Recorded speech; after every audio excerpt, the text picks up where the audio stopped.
Here we've got the latest in Behringer's range of Moogerfooger dupes, recreations or clones or whatever you want to call them.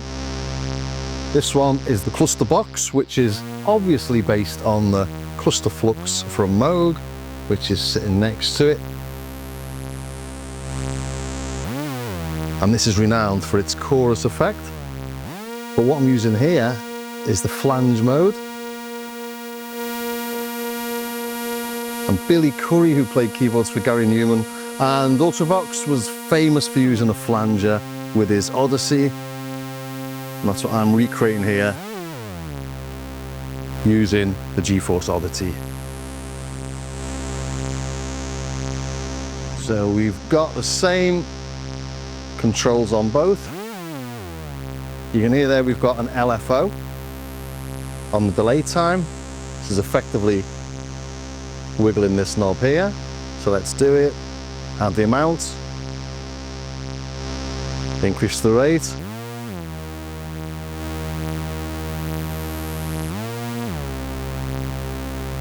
Spacey, flangey effects.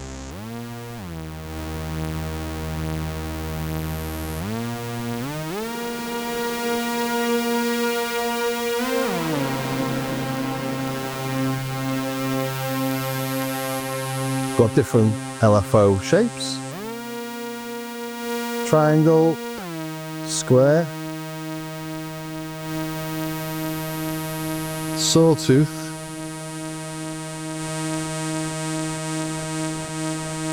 and a ram.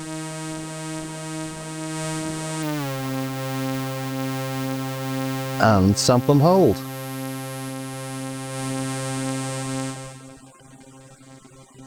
This is the mix knob.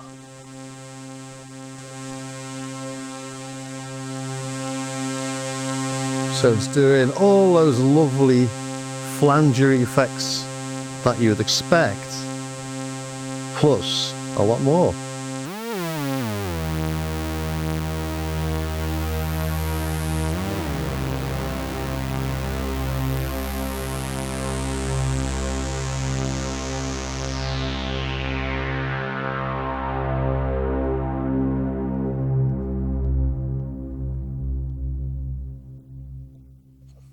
And just like on the original, we've got CV inputs on the back to control the mix, the LFO rate and the LFO amount, the delay time and the feedback. And we've also got a feedback insert point, so you can add whatever you like to the feedback delay line.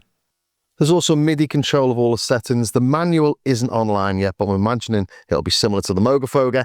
This is the Clusterflux manual, and you can see it's got a comprehensive control of loads of different functions. There's no MIDI output. The USB-C is recognized as a MIDI port, but twisting the knobs doesn't appear to send anything, not yet at least.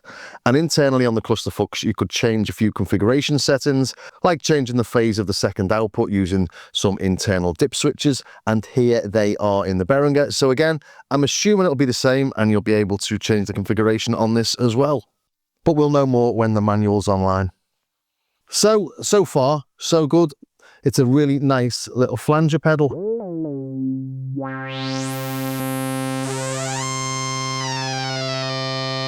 It's doing all the stuff that you typically want from a flanger. Just like the Moogerfooger.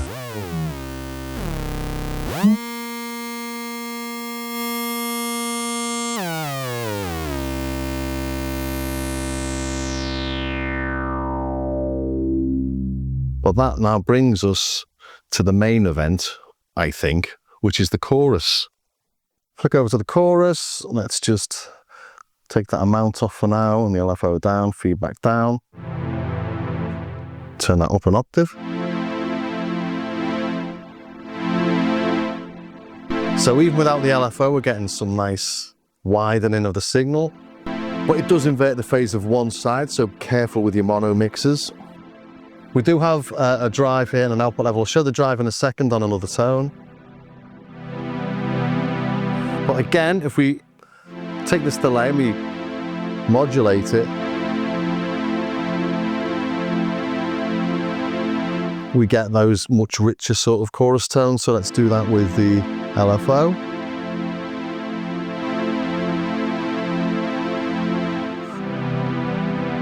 just gently does it. Let's put it on a triangle, actually. I think that's a bit nicer, smoother. Can add feedback. And go into mad territory again. And as I say, you can send that feedback through an insert and do what you like with it. Well, here we go. It's so beautiful. Let's speed that up a bit.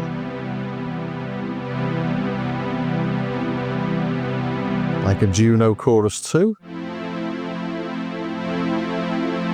Gently does it on the amount though.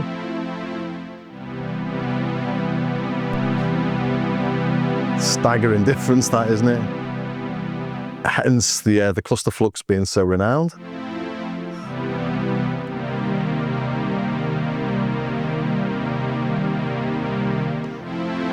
Yeah, beautiful. And then, like we could with the flange, we can take it into special effects territory and turn up the amount.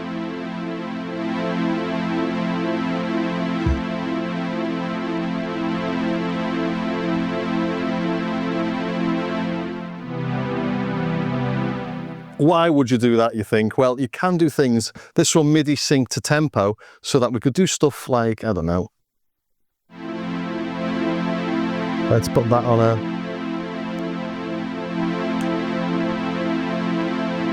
Oops.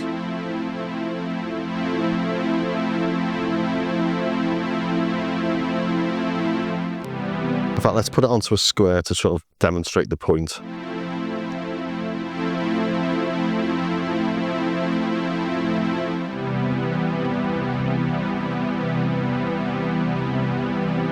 But this to me is where it does fall down a little compared to the Moogerfooger. You can hear that sort of clicking, the clipping there, as it drops from positive to negative. Same on the ramp or the sawtooth. And on the ramp. Little clips. I'll change the tone actually. I'll put this Rhodes on.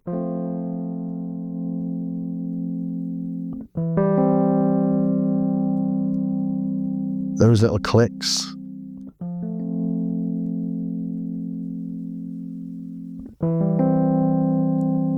Some nice little things that you could stick through a delay and reverb and get some glitchy effects, but I don't think that's what it's meant to be doing.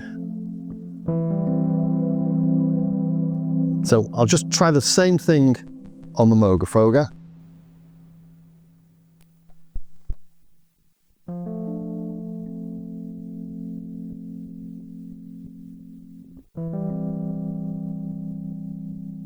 So it's doing it. Well, we've got the amount on there. There we go. This is what I like doing with this one, by the way. Or one of the things I like to do with it. So you're getting that nice sort of rhythmic pattern through it.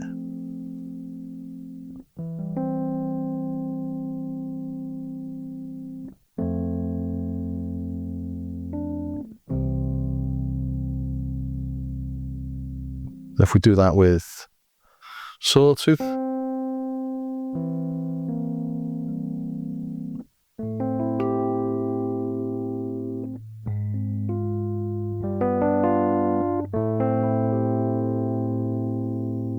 nice little pulsating sort of rhythm there.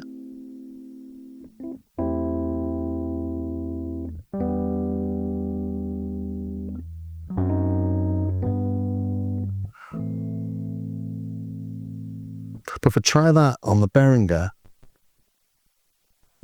those little clicks seem a little bit, whoops, seem a little bit almost like obnoxious to me. See the little clicks in there?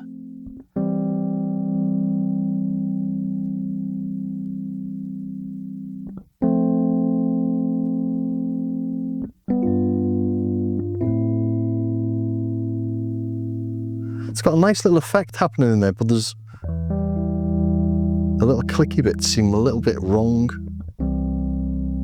I mean, I'm in this sort of special effects territory, as it were, but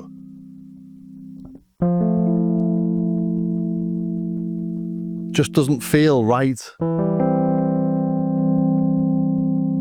put that on maximum. Weird little glitchy things. And if it was a vintage bit of kit, you might think, great, you know, this is like, nothing else can do these weird little glitches like my BM-18M. But as I say, I'm not sure they really should be there, to be honest. Especially if you're trying to be the Moogerfooger. Let's put that on full as well.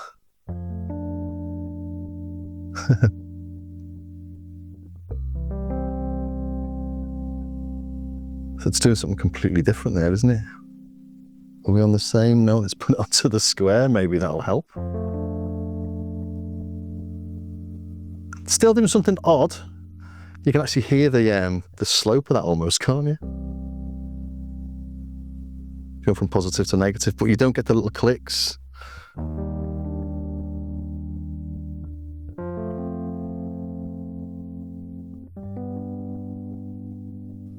There's a different effect, but so it's not identical as what I'm sort of trying to show you, really. But it does all the sort of standard things the same. So let's come back with this. Let's do, with the Moogerfooger, let's put it onto just a nice sounding chorus. Let's bring that onto the triangle.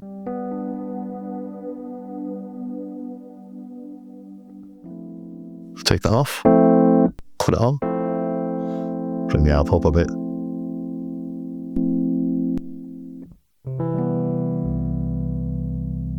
Nice, isn't it?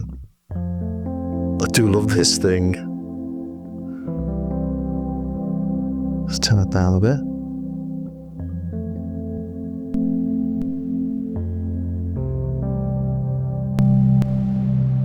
Try that on the Behringer.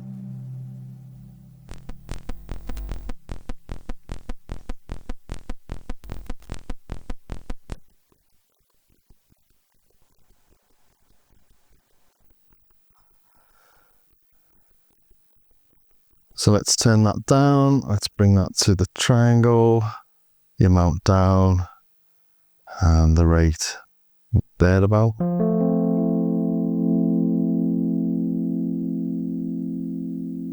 Mix up.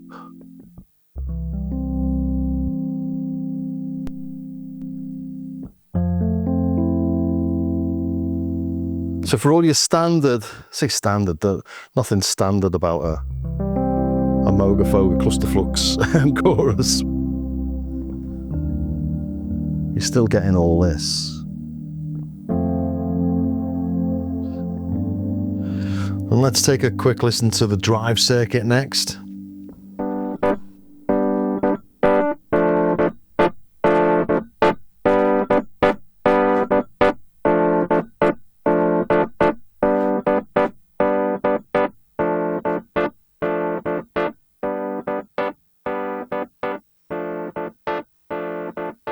Again, on the Moogerfooger.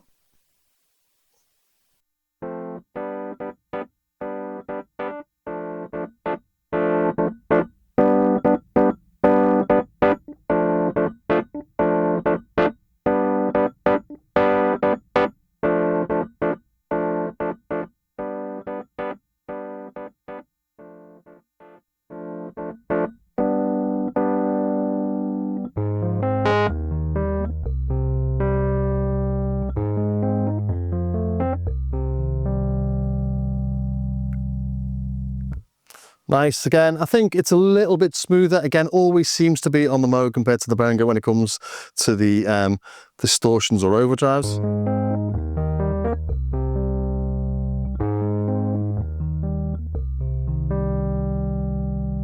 Come back to the Behringer again. Getting a lot more distortion from that. Let's drop it down. Yeah, different feel, much harsher, more distortion from the Behringer.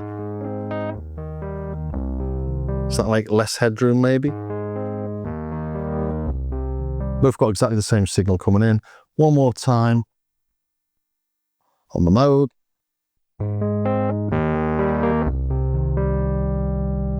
Yeah, I can get a lot more into that. You've really got to push the Moogerfooger to get that distortion. Yeah, I've dropped the signal going into the Behringer, so that it works a lot better with the lower signal. Or another way of looking at it is that you can get more distortion, if that's what you want, which it could well be. So you can get the same tone or similar tone just by dropping what's going into it. So just increasing what's going in there. The Moogerfooger can cope with hotter signals essentially. But coming back to those strings, let's just have another listen to a bit of Juno style chorus. Oh, it's so nice this, isn't it?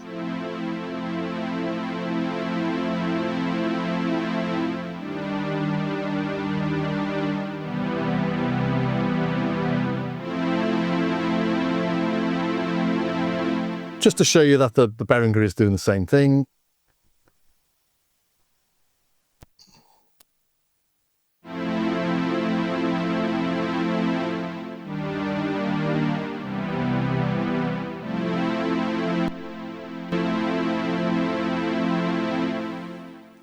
So overall, the Behringer really does quite a good job of getting close to the Clusterflux, but it has got those weird little sort of clicky things that happen. And if I just put it back on and turn that up, there they are. You just don't get that on the Clusterflux. So it's a bit clicky for my liking when you're anything out of the sort of really subtle ranges. Try that over here. Put it onto flange, turn the amount up, turn the rate up, put it onto, we're getting this little thud, but we're not getting the click. So yeah, there you have it, the Behringer BM-18M or the BM-18M Clusterbox. Almost there, not sure again. I think I've had 6 of these, or 5 of these, and 3 of them have had little issues with them. I think the ring mod had the bleed through from the carrier signal. It was the MIDI MEF had a strange ringing tone to it, and now this has got that little click. So yeah, slight differences in the Behringers to the Moogerfoogers, massive difference in price, obviously. If you're only going to use it for those sort of mellow, nice chorus effects, yeah, fine. If you're going to go into spacey territory, just be aware you're going to get odd little glitches and clicks. Unless, of course, again, there is something wrong with this and it needs a little bit of attention. But I really don't know. I've only played with the one. So I hope that was of some use to somebody somewhere. If it was, please do subscribe, ring the bell, join me over on Patreon, do all those things. Check out my starskycar.com website.